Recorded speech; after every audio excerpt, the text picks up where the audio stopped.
Пам-пам-пам-пам.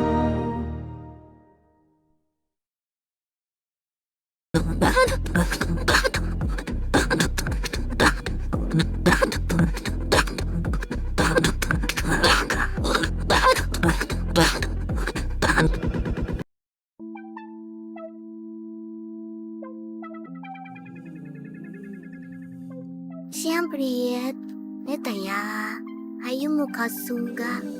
Да, сегодня я расскажу вам историю про мою подругу, Сакаки-сан. О, кстати, ее имя похоже на слово саке, но я не пью, потому что увидела, как няма выпила слишком много и начала рассказывать непристойности. Давай лучше я расскажу, ладно? Сакаки-сан была мечтателем-интровертом. Именно им, а не социоцелом, как мы с вами. Она просто была бы окружена в себя, не замечала окружающих и желала также остаться без лишнего внимания, но без страха перед людьми. Единственный момент, где она выделялась, это спорт. Обогнать ее не смогла даже персонификация СДВГ Томо-чан. Это о чем-то договорит. Ее спокойные деньки так и продолжались бы до конца школы, если бы в один роковой день она не встретила котика по пути в школу.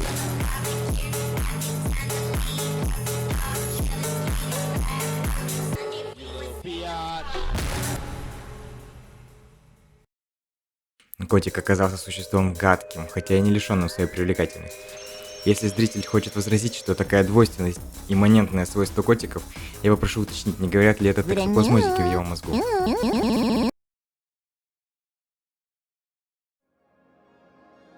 Нежелание котов идти на мировую Сакаки-сан привело к тому, что она сделалась уязвимой и падкой на сладкие речи ушлых людей.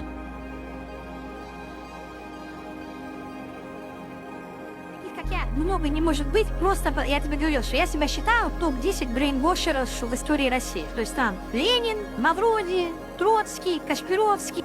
И вот где-то топ-10 замыкаю я, самых главных брейнвошеров. В такой благоприятной почве не мог не появиться подходящий инфлюенсер, который не распространял бы свою подходящую инфлюенцию.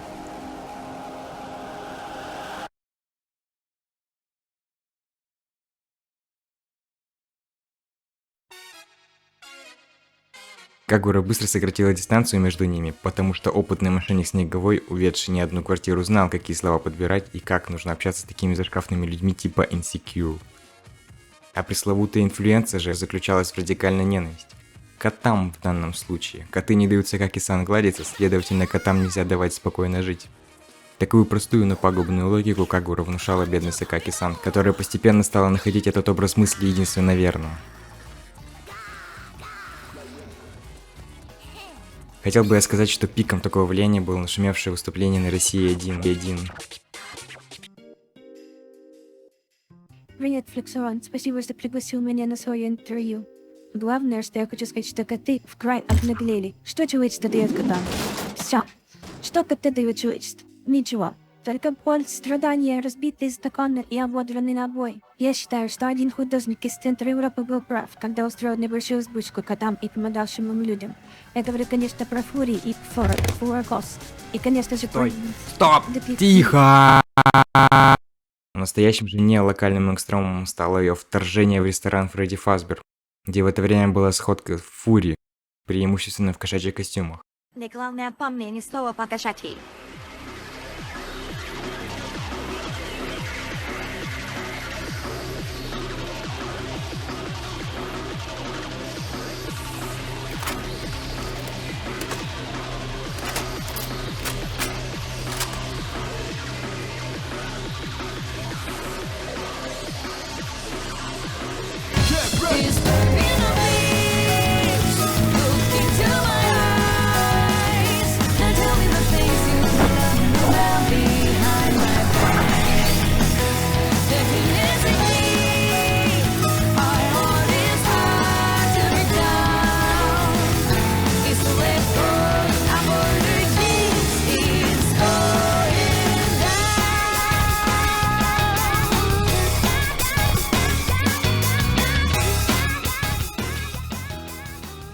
Это ужасно.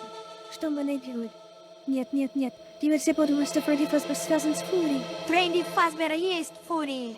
Нет, замолчи. Или... Что, убьешь меня? Да давай, сделай это. Нет.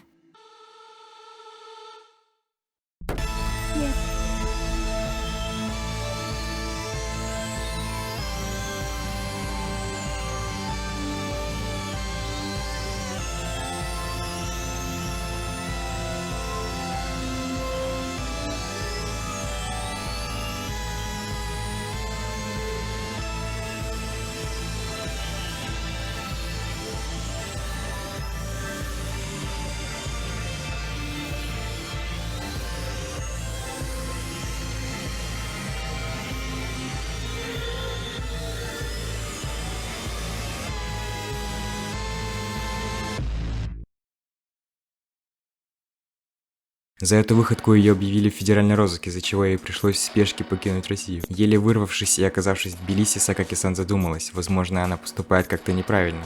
Она была человек не глупый и была и не склонна к саморефлексии, отчего же она совершала недавно столь диких и необдуманных поступков. Неуверенность во второй раз поселилась в ее душе. Решила она, что больше не будет доверять всяким мракобесам, а разузнает, в чем же причина ее ненависти.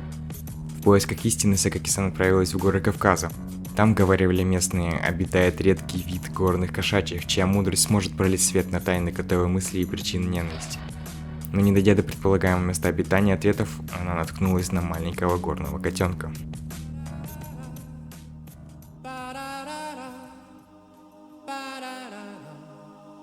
В общем, котенок оказался добрейшим представителем земной фауны. Проведя с ним достаточно времени, убедившись в том, что нет плохих видов, есть плохие представители, она полностью избавилась от ненависти. И, чтобы искупить вину за несправедливую клевету, распространяемую ею, она решила, что будет ветеринаром, на кого в конце сериала поступила в вуз. Также оказалось, что из розыска ее быстро убрали, так как сам президент сказал, что Фурям не место в прекрасной России будущего, а Фредди Фазбера очевидно подставили, и он не может быть связан с ними. В итоге я хочу сказать, что история Сакаки-сан показательна, потому что она дает понять нам, как угнетение и неудовлетворенность определенных социальных групп может привести к радикализации, которая в свою очередь может привести к страшным последствиям. Поэтому, если девушки не я возьму и пойду в школу. Ставьте лайки, подписывайтесь на канал и на телеграм. Пока.